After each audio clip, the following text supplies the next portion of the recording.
this one's got a thingy. Yeah. This one's also got a thingy, but not that thingy. Hey guys, welcome to Outdoor Photo. It's Gunther, and with me I have Roger. Roger, thank you very much for joining us today. It is the 17th of July. Hit us. This is a first look. What's going on here? Wow, yeah, it's a day that's been long anticipated and long rumored about. Very long. We finally have our flagship R1. Some of you saw the teasers about that a couple of months back. That our new monster flagship beast is here, and it's going to be quite an interesting announcement for us because it makes sense to us, but there's a lot of people out there who are going to go, "What was Canon thinking?" This is the R1. This is the flagship, and this is it. It's the big monster. Out of my experience in this field, there's controversy when Canon announces stuff. There's always, it's the internet. Let's be honest about it. The internet's always like, hey, let's find issues that aren't there. But you're right. We've been whipping boy on the internet for so long that people just pull out the cripple hammer ready to hit us with it anyway. I'm going to get to that cripple hammer. I know you hate that discussion, but what were you guys thinking with the lens caps that don't? Let's not go. Good question. Anyways, let's talk about this because this is going to be, and that's the other beauty that you've got here. Yeah. With the R1. Yes. Let's get all the specs out of the way and let's get, because I don't want to focus on the specs. I want to focus on the practicality of these reasons products. Why. Canon's always been a brand that you kind of want to, but why didn't you guys this and why didn't you guys that? And then you take it out into the field and it just simply works. Yeah. So what's working on this? Well, the most important thing to think is to understand that up until now, our flagship camera has been the 1DX Mark III. And that still comes as quite a surprise to a lot of people because the R3 outperforms it on paper, the R5 outperforms it on paper. How is the DX3, a DSLR that was announced in 2019, still our flagship? Because the one line has always been our monster. From the EOS 1 in 1989 to the EOS 1D, to the EOS 1DXs, and now the R1. It is our flagship beast. It is at the absolute pinnacle of our performance for that target audience. And again, the mindset here is who did we build this camera for, and where were we looking? We did massive market research in terms of our users. We said to them, given the products that we have at the moment, if you're upgrading from a DX3 or if you're upgrading from an R3, what are you looking for? And we did the survey. And we're not talking like 7 people. We're talking 600, 700, 800 people, all of whom are working pro photographers. And we said, what do you want? And we compiled the list. And believe it or not, things like megapixels wasn't even in the top 15. It's the number one request above and beyond anything else was focus, and that was quite interesting. Number 2 was focus. Number 3 was focus. Number 4 was faster focus. Number 5 was better focus. At the end of the day, when we talk to the people who use these day in day out, focus is more critical than anything else, and to coin a term, that's what we focused on. So that's what the R1 is more than anything else. It's the absolute ultimate speed beast from our perspective. It's to answer all the questions that our pro photographers want. There's no point in having 60, 50, 100, whatever it is, frames per second if the focus isn't nailed every single time. There's no point in having tons of pixels if the high ISO performance isn't great or if the dynamic range isn't there. There's no point in having XYZ if there's a sacrifice. So what we're trying to do is, in a lot of cases, answer what those particular users wanted. And the YouTubers in this world are going, typical Canon, they didn't do this. We're like, thank you. We're not trying to sell cameras to YouTubers.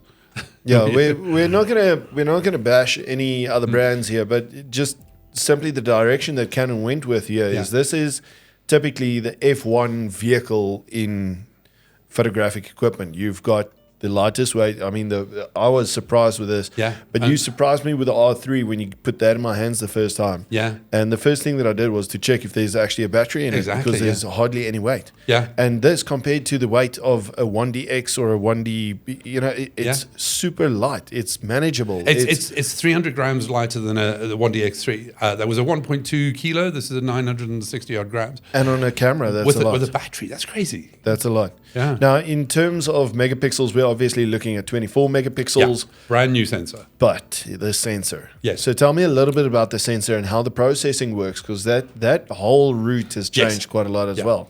So speed is obviously the most important factor as far as we're concerned, not just in terms of frames per second, or mostly in terms of data readout off the sensor, but also about performance with regard to autofocus tracking and subject tracking. So it's a 24 million pixel back illuminated sensor. It's a stacked sensor. It's not the same one as on the R3 because we now have new pixels in here, cross-type pixels for autofocus. So 24 million pixels seems to be the sweet spot in the industry. You can get epic prints up to A2, but the file sizes are small and convenient for data transmission. There's a big reason why we have a LAN port on the side here. We're sending images. This isn't a camera that you're going to now take the photographs and then take the card out and download the pictures later. This is something that I'm shooting, and the images are going straight to a wire service instantly. 50 million pixels, it's going to take time. 24.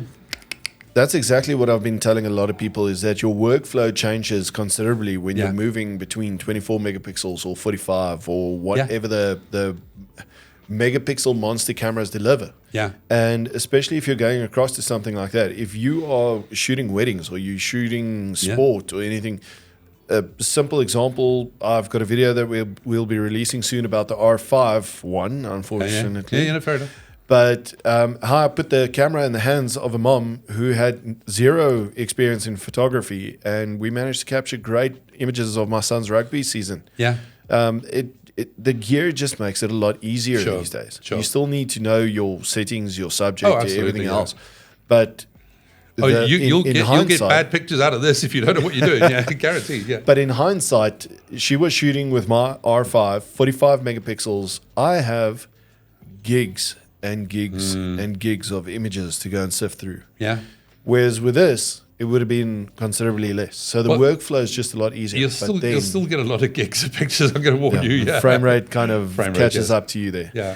But I'm just thinking of the practical use. If I was a wedding photographer, I'd tend to go towards this. For sure. Low light handling, focusing every day. Absolutely, Battery life that'll last the entire day. Yeah, for sure. You've got everything in a complete weather-sealed system. Yeah, and tough as nails as well. I mean, how many videos have we seen of wedding photographers falling in ponds and that?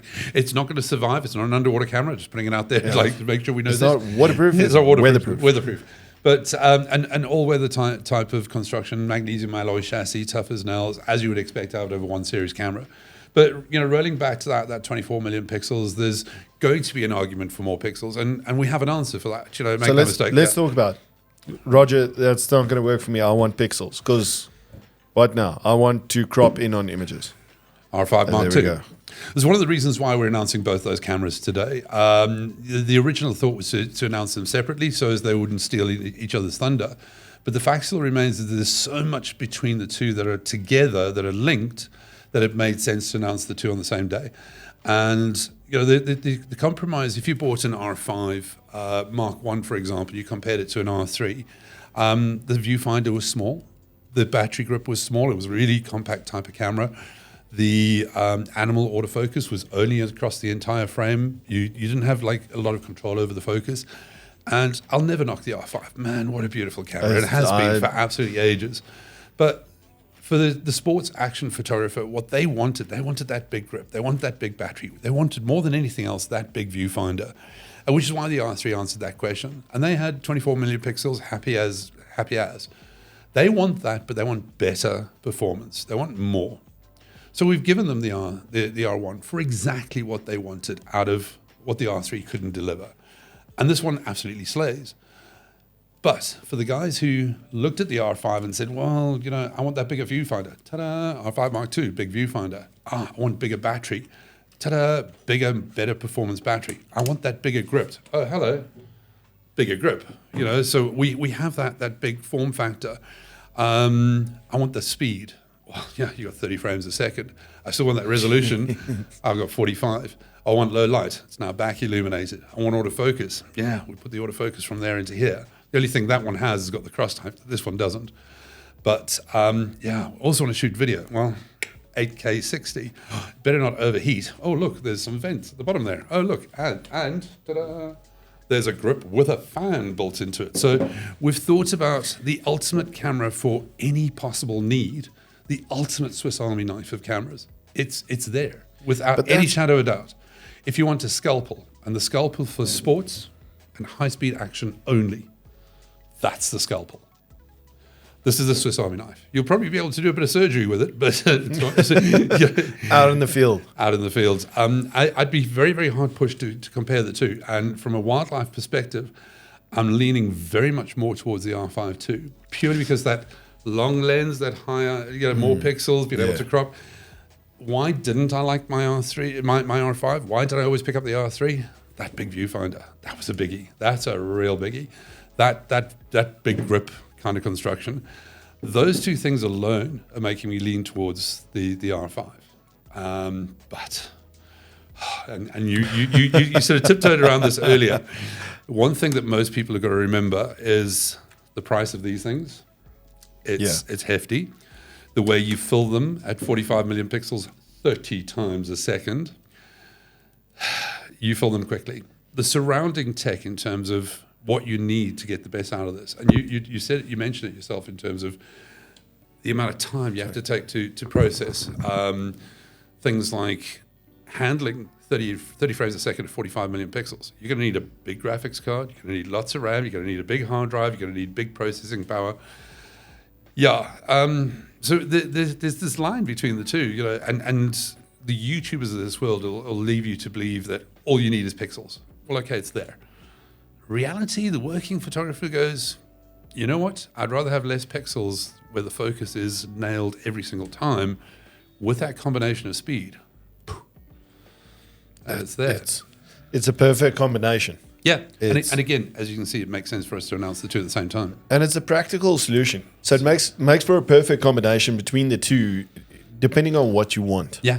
It always comes back to, what do you want to shoot? Yeah. If you're in it just to photograph for identification purposes, or not identification, you're not going to buy a 1DX. A 1DX. Oh, I love where you're going with that. Yeah.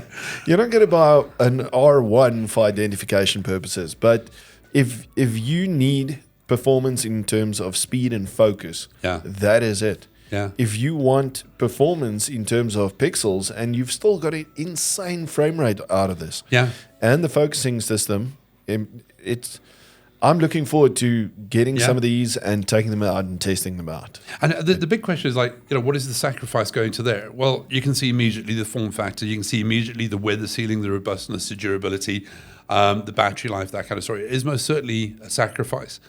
But are you really sacrificing that much? Frames per second definitely changes between the two. But what I think, if we roll back to specs, the things that actually make sense to a lot of people, this 24 million pixels, fine, gone there, done that. 40 frames a second, more than adequate for a majority of scenarios. And yes, I know there are other cameras out there that are faster. Fine, not a problem. It's so be it. That is what it is. And there's obviously a sacrifice there. Whatever that may be, that's besides the point. We looked at what the photographers wanted. They wanted high ISO, low light performance. It made sense for us to use our existing technology and build the deep learning into this with a neural network noise processing in camera. So it's not AI, but it is deep learning. And what it essentially means is, even though the sensor is very, very, very good under low light, there are scenarios, this baby goes up to 100,000 ISO. At 100,000 ISO, there's going to be noise. But there is processing on camera that allows you to sort that noise out to an incredible degree beyond anything we've had up until now. 40 frames a second is amazing if you hit the button at the right time. However, you sometimes need to go back in time. For the whoopsies. We have pre-capture. Now, pre-capture is astonishing. Pre-continuous shooting is something we put in the R7 for the very first time with that special raw burst mode. We evolved it into a couple of cameras after that. It was one of the biggest requests for the R3. Why can't we do pre-continuous or raw burst mode on the R3? And it was an operating system thing, and it was actually hardware as well as firmware on the camera itself. This now has pre-capture. It's got a half a second. So it's going to give you 20 frames regardless. So if you're running at 40 frames per second As you hit the button, you've already got 20 in the bag. As you hit that button, there's 20 there. So that half second back in time. Any scenario where there's a bird taking off, the guy's kicking the ball, whatever the scenario is, pre-capture, you want that all the time. It's absolutely amazing. If you slow the camera down, and this is one of the greatest things about a lot of the things we listen to, photographers are like, on the R3, I've got 30 frames a second, or 15, or 3. That is it. This one you can customize. You've got 40, or 30, or 20, or 15, or 8, or 7, or 6, or 3. You can control all the different frame rates you want. If you put this camera at 20 frames a second, you actually get 1 second back in time. Not half a second, a full second. So you've got an extra 20 frames as you hit that button. Trust me, I like that. I like that a lot. If only I could have that on an R5. Ta-da. We have it on the R5. So not only is that 30 frames a second. So the pre-capture is on the R5 II as well. Yep. It's got 15 frames in the bag as you hit the button. And then 30 frames per second. If you put the camera down to 15 frames, again, you also get that 1 second of time. As a double whammy, that's not only in photo, but also in video mode. We're going to get to video in a minute. But in video mode, you also have pre-capture option there. You can either select either 3 or 5 seconds back in time. It's all good and well starting to record video down here and then pull it up. Yes, those 3-5 seconds, ideally have the camera pointing at the subject and for a while before you start rolling. But all of those scenarios that we talk about, that quick off the line, that quick break, anytime you want to go back in time, it's there. Again, huge demand. But we have to look at the big animal and the big reason where these two cameras came from. More than anything else, the evolution of focus. And we had dual pixel CMOS AF, we had dual pixel CMOS AF Mark II in the R3 and the R6 Mark II. We now have dual pixel intelligent AF using a digic accelerator chip. So a digic accelerator is a chip that's halfway between the sensor and the main digic X processor. And the digic accelerator helps with everything from focus to light metering to the pre-capture to all of those scenarios. Digic accelerator is the thing that takes the information off the sensor and gets it to the processor as quickly as possible. So the data readout out of that sensor, big advantage is to back illuminated sensors. Obviously, data readout is great, but sometimes the main digic chip can't take all that information as quickly as I can possibly get it off the sensor. Yet another advantage to digital accelerator. So the rolling shutter things that you would expect from these kind of cameras is dramatically reduced. Is it as good as whatever standard is out there? I don't know. It's going to stand to be tested. We're very, very, very confident in how good the performance is from a rolling shutter perspective. So we are really excited about that. But when we look at the autofocus system, and especially on the R1, we had this thing called register people priority. It was on the R3, and I could then upload photographs of 10 different sports players from XYZ team. So either 5 of this side or 5 of that side that are more likely to score the goal. And I set them as a priority. Lionel Messi, number 1. Insert name here. Number 2, sorry, Lionel's the only soccer player I know. But you could preload those people into the camera on the R3 in particular, and the people priority, the face would find that player in the field as long as he was facing the camera. Find that player in the field, lock on him, and prioritize him. Now that's fantastic. If he's got the ball, that's amazing. The second he is running towards you with the ball, focus locks on him, stays on him. Brilliant, brilliant, brilliant, brilliant, brilliant. The second he kicks the ball to somebody else, I pan across. If I still have him in the frame, doesn't matter where the ball is going to, it still stays on him because I put him as a priority. Yeah. I have to get him out of the shot, and hopefully the ball goes to somebody else who's my priority through 2 or 3 or 4. Intelligent AF now using deep learning.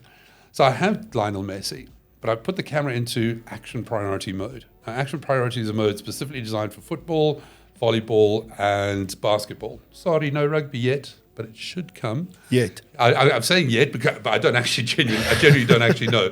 It's growing in Japan. Give it a couple of years. Well, given the fact that it's that oblong ball under the arm, which is very much the American soccer or football, the Americans might well demand it sooner rather than later. So yeah, rugby has to be in the pipeline.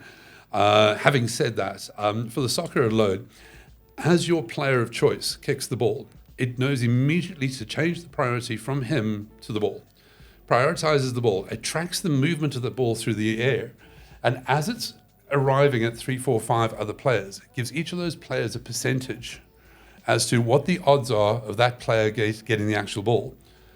And based on the percentages, it will then prioritize the face focus for whoever it thinks is going to get the ball. I've been saying this for years. AI is coming to cameras. Yeah. And when you see it happen, I'll show you a video in a minute. Unfortunately, we can't show it on this as yet, but there will be some launch videos that'll show it in action.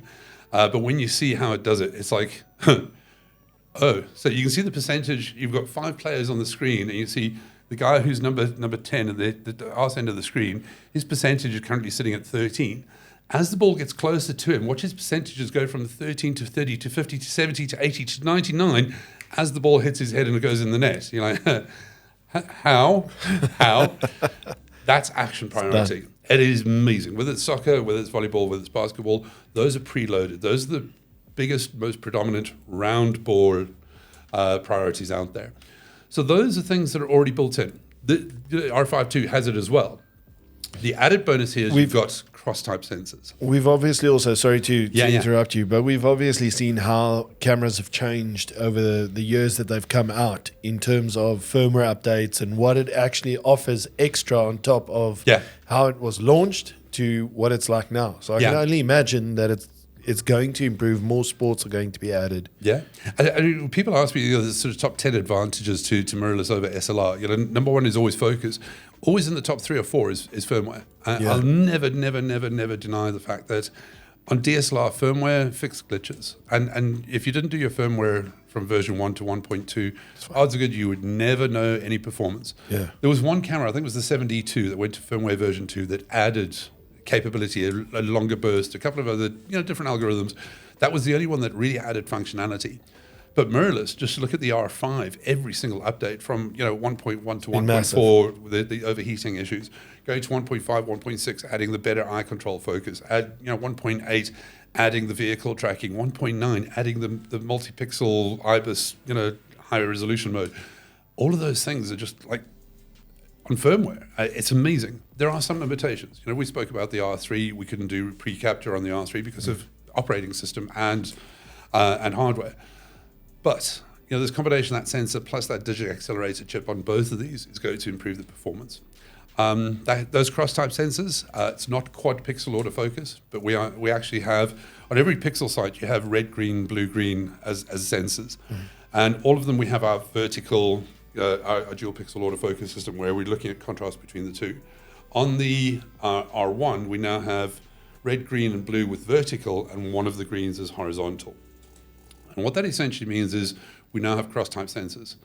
So there's over a couple of hundred, couple of thousand. There's quite a few. Let's put it that way. Not all of them. Quite a few of them have now got cross-type sensors. And those environments where you have not enough contrast on a subject, your main subject is within your focus zone, and it's a human-shaped type of thing, but they've got a completely grey helmet against a grey background with a grey suit. There's not enough contrast for it to get, it knows that's ahead, but it's not enough contrast to lock it 100%. This cross type is now going to make that a lot better. Any areas where there's a vertical pattern or a horizontal pattern that matches the pixel pitch of the sensor, you can often confuse the autofocus. Much better. So those are the kind of things when we start talking to people about, the action priority and understanding where the ball's going to go to. The cross-type focus, that's going to make a difference to wildlife photographers anyway. The fact that the autofocus works under lower light than ever before, the fact that the IBIS has been advanced, the fact that the new digital accelerator processor is so powerful to combine all the different things. The list is pretty extensive in terms of what is being done. That high ISO performance for the neural network noise processing, absolutely amazing. There's a high resolution mode on this as well. So I can look at a raw file afterwards. Wow, this is an absolute winner. I wish I had a high resolution file of it. Using, deep learning again, taking that 24 million pixel raw file and delivering a 96 million pixel JPEG. If your picture is amazing, the raw to JPEG you at the end of there. 96 million pixels. And I'm not using that IBIS move that we had on the R5 version 1.9, So instead of moving the IBIS around, we're now doing it after the fact. I've got this absolute winner, but I want a mega JPEG. 96 million pixel on this, or 180 odd on that one. It's monstrous. So there's a couple of little things there where we're adapting. I don't want to call it AI. Canon calls it deep learning. We're adapting the power of those kind of things. The era of computational photography is coming to these cameras, but in a way that's practical and useful for working photographers. So in the greater scheme of things, this is going to start making more sense the more you start reading those specs. If you just look at 24 million, 40 frames a second, fail, cripple hammer, da-da-da. Sorry, all the people we spoke to said that's what they need. 24 is more than capable. Can it do better high ISO? Yes.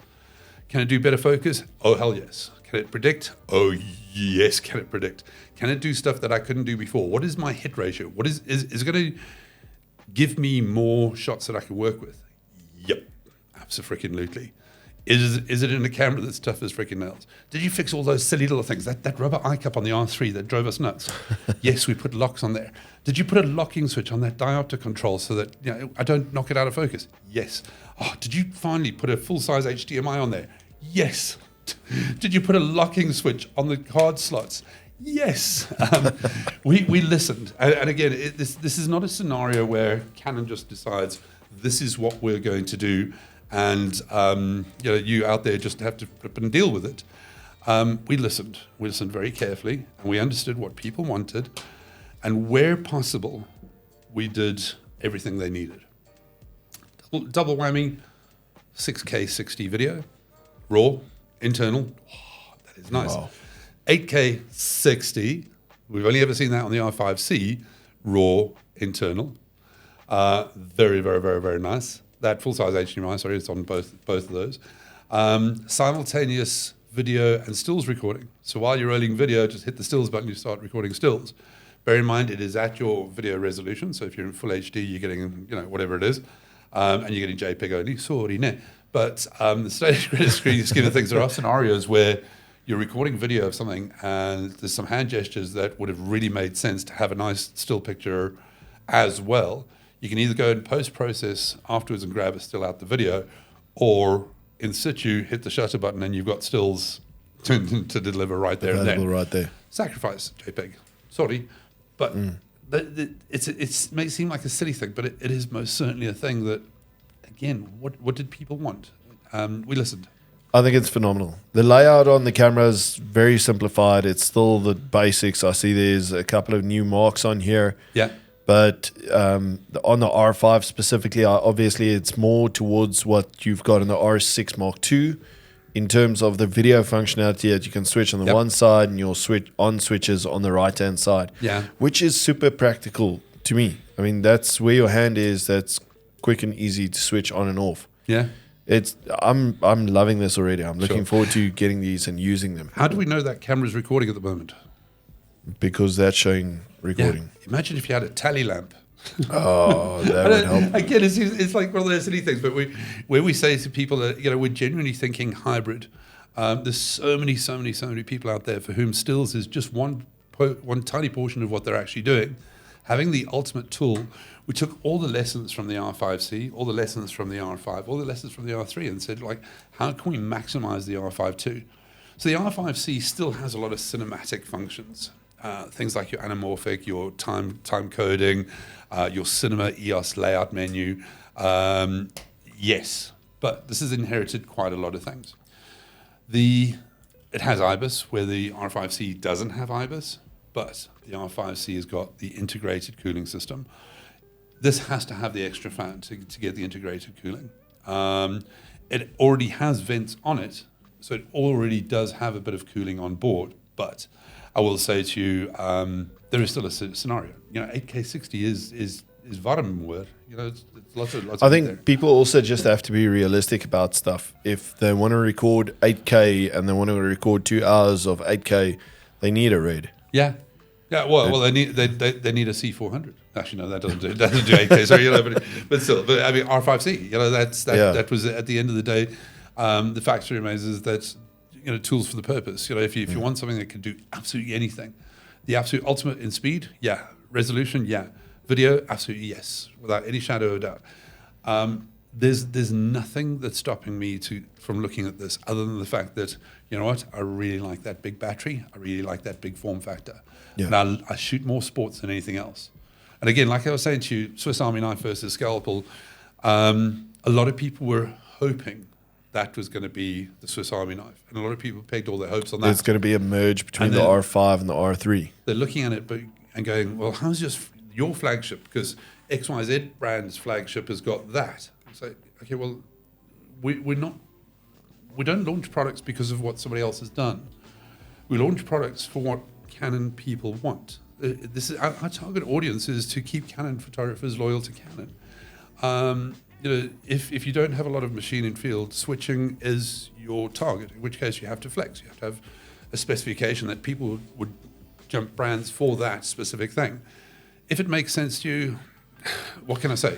But for the most part, read the fine print. Let's mention it in this way as well, that I've been telling a lot of people before there was information and rumors and things out, I always thought that typically what most people thought, the R1 is going to be a merger between the R5 and the R3. Yeah.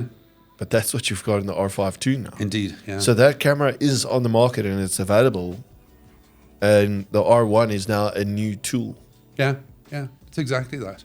It's a really good analogy because I love the fact that what I wanted out of the R5 originally, that bigger viewfinder and that better autofocus, it's there like a bear. Personally, I don't really need the 50 million pixels or 45 million pixels. It's a hard drive filler, as you well know. I started shooting this a hell of a lot, and what I saw in terms of birds in flight, the pre-capture, oh dear God. It's good. One of the things that I hated more than anything else, that raw burst capture file on the R7 and the R6 II, to go into pre-continuous or raw burst mode. Yes, you got that half a second back in time. You had to go to a menu, find it, set it, and then you shot with that. And then you had these little capsules. And you could open Canon's DPP, and you could go through the files and then save the individual files as RAWs. Fantastic, no saga whatsoever. There was possibly a sacrifice in terms of performance, going from 14-bit to a 12-bit RAW, but you could also play the files back on the back of the camera and choose the exact frame and save that as a separate RAW. Absolutely no saga. If you didn't want Canon's DPP software, it was a nightmare. Make no mistake. You have to go back to the camera, save it as a new RAW, then open that new RAW in insert package of choice. These don't. There's no special package. So it's not in a package anymore. You just shoot pre-continuous and it's your standard RAW files are just there. Like, again, thanks for listening. Can't tell you how amazing that is. It's such a subtle little thing. And I shot the whole day on Saturday with the R1, and after using pre-continuous for 1 or 2 shots, and I shoot mostly birds, I left it on pre-continuous the whole time. And there's 2 cards in there, and both of them are full. Whoopsies. It's 200 gigs worth of data on a 24 million pixel camera. But some of the images that I saw on the back of the camera there are phenomenal. And that's what that's what it offers you. Yeah. That frame rate offers you options. You're only going to go and select that one image. Yeah, absolutely. But that pre-continuous, I'm older, let's put it that way. But that scenario where I'm looking at a bird on a stick, and then as he flies away, the time that it takes from the bird to hit my eye, go down my arm and hit the shutter release, by the time I hit the shutter release, he's gone. And I know this from the R7 when I look at my raw burst modes. The frame where I've taken the photograph is stick and sky. There's no bird. And I've got these 15 frames where I can go back and I've got the bird taking off. This one is exactly the same. But what I'm getting out of it is having those extra 20 frames. Man, the choices that I've got in terms of bird taking off. I'm now as fast as my 15-year-old son, who does this like instinctively. You've seen Luke shooting. Yeah. That kid has got 20 shots in the bag before continuous burst even switches on. It's reaction time. And as you get older, you need that. I shudder to see what he's going to do with pre-continuous. It's going to blow him away. This is incredible stuff. I'm looking forward to testing it out. Yeah. Roger, I want to thank you so much for this opportunity, bringing it out here today. Guys, I want to exclamate this to you. If you are looking for pure performance, that frame rate, the focusing system, everything else, and you're looking at managing the whole production line of files, the R1 is there. If you are the way I am, I'm going to be completely honest. I am a pixel peeper. I want to take a photograph and I want an option to crop out that little piece and still blow it up. Yeah. This is singing sweet lullabies to my ears. I'm loving this. I'm looking forward to taking them out and testing them out. Thank you. The sooner we can do it, the better. And we'd love to have a launch event where we can show these to your customers. Watch this space. Guys, get into contact with your go-to guys at Outdoorphoto and speak to them. Get your name on the list for these cameras. We are expecting quite a delay on the R1 simply because of Olympics. Yes, Olympics, Paralympics, Euros, Wimbledon. You list the sporting events in a everything's going to go there in that direction. R5, any news or hints towards August, September? Limited supply at the start. But it should ramp up quite quickly before the end of the year. We've put in a good forecast. We know that this is the camera for South Africa. Not baiting you guys out, but my prediction is, guys, get your name on the list as quick as possible because this thing is going to be super popular. That is going to be the king of performance for guys shooting sports and I think weddings. I honestly think that thing, by soundboarding all the concepts and what these two cameras offer. Yeah. I think the battery life and everything else out of that, still, if you are shooting weddings, if you need something to perform every single time you pick it up and go, workhorse, it's the R1. If you're looking for those pixels, if you're looking for the details, if you're looking for frame rate, both of them deliver phenomenal frame rate. But ideally, hard drives, one of each. Yeah, not a bad option. Roger, what's not to like? Thank you very much for bringing these out, and thank you for visiting us today, guys. Thank you for watching this. Look forward to bringing you more content and also giving us a real world review on these products as soon as we get them out in the field. Looking forward to bringing that to you guys as well. Cheers.